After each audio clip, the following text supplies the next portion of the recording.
আজ খোকার জন্মদিন।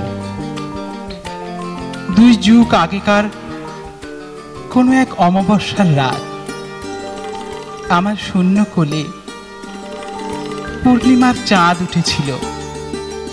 জীবনে প্রথমবার বুঝেছিলাম মাতৃত্বের স্বাদ।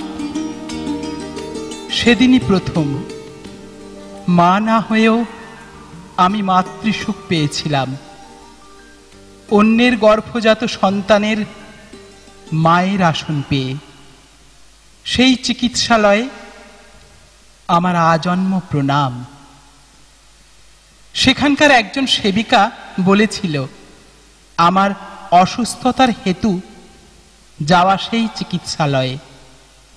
সেদিনকার নাকি একটা পাপীর সন্তান জন্মেছিল, আর আজ সেই পাপকে আমি বড় করেছি আমার পরিচয়ে।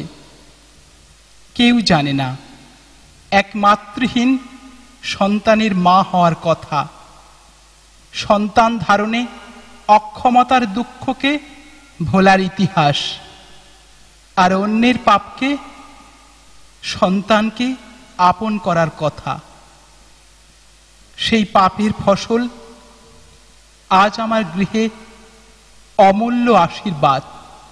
আমার খোকা নিজেও জানে না তার জন্ম পরিচয়, কার রক্ত তার দেহে বইছে, আর সে কি জাত। ঈশ্বর সাক্ষী, সেদিনের পর আমি নিজেও ভুলে গেছি আমি এক বন্ধ্যা নারী।